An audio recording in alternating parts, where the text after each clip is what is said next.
साच कहूं जग मारन आवे, और झूठ कही ना जाइयो, और साच ने पूरा पावते झूठों जगपति आइयो।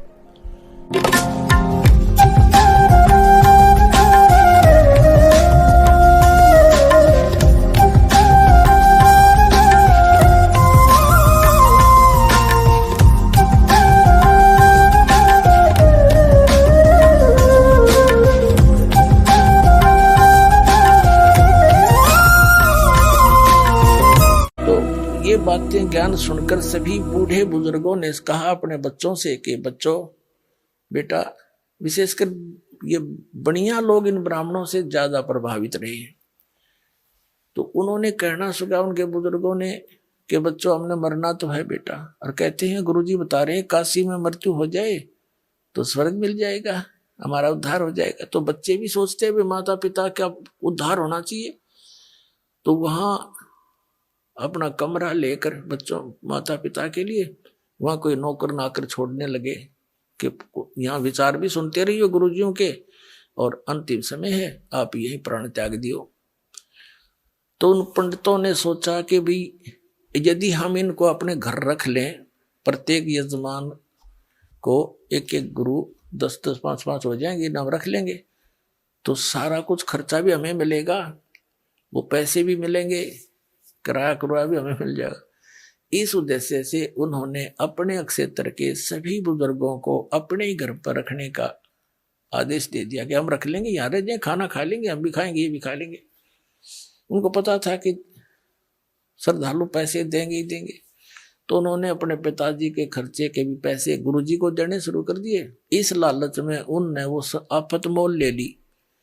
बूढ़ा और बुढ़िया थे दो ना घर में, तो पूरा परिवार उससे की देख रेख में लगा रहा कर, जब बीमार शिमार हो जाए तो बुढ़ापे में जब बीमारी आप पे आ जाया करे बिना बुलाई, तो एक का दो बुढ़ा मुश्किल हो जाए संभालना, और उन्हें तो 10-10 पाड़ लिए लालच में। फिर उन नकलिया ने केस स्कीम बनाई वो गुरुआ ने कि भैया तो बात बिगड़गी, अब ये तो आने लग रहे हैं, पता नहीं 100 भी हो जाएंगे, या तो हम कैसे रोटी पवाएंगे रोज जिंदगी।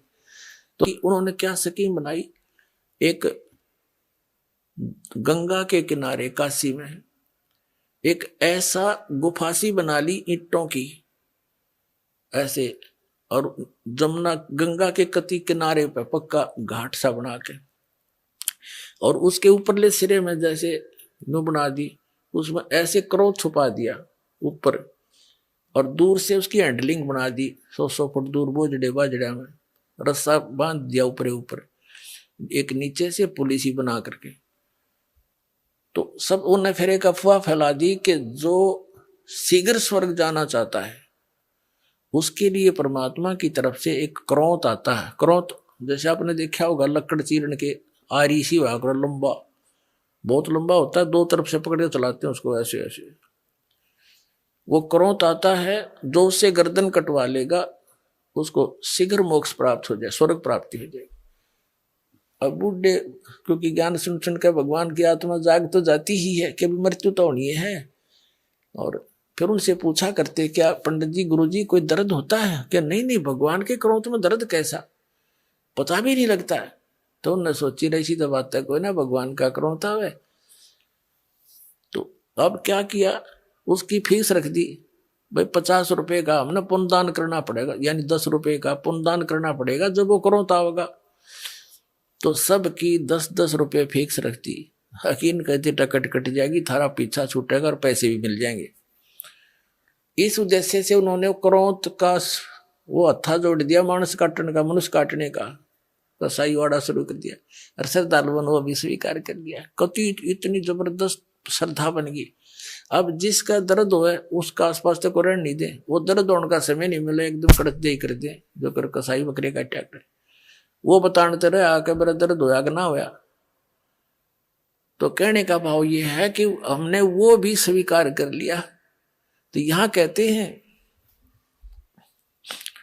कि काशी करवत काहे ले ही, बिना भजन नहीं ढंग रे, कोट ग्रंथ का यही अर्थ है, करो साध सत्संग रे। करोड़ ग्रंथों का एक अर्थ है कि बस जैसे साध सत्संग करो, संत का संग करो, सत्संग सुनो। जैसे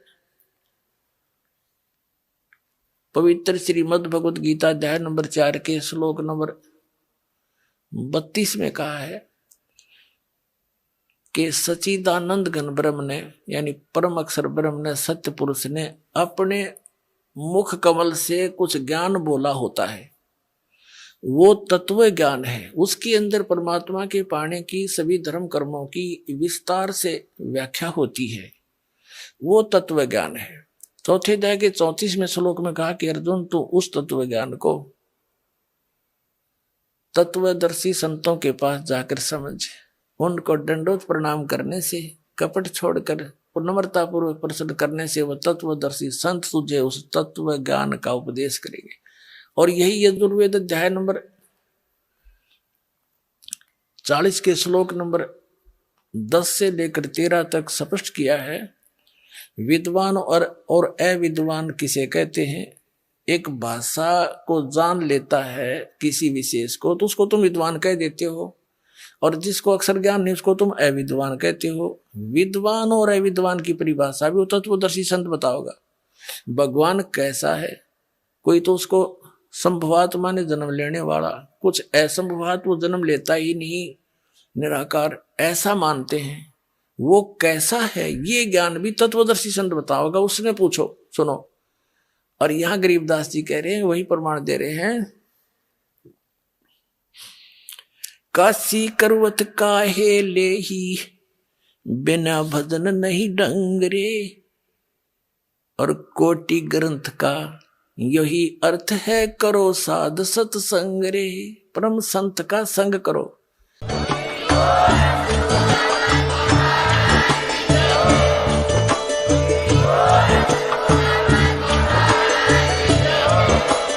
आप सुन रहे थे जगत गुरु तत्वदर्शी संत रामपाल जी महाराज जी के मंगल प्रवचन। अधिक जानकारी के लिए विजिट कीजिए हमारी वेबसाइट www.jagatgururampalji.org।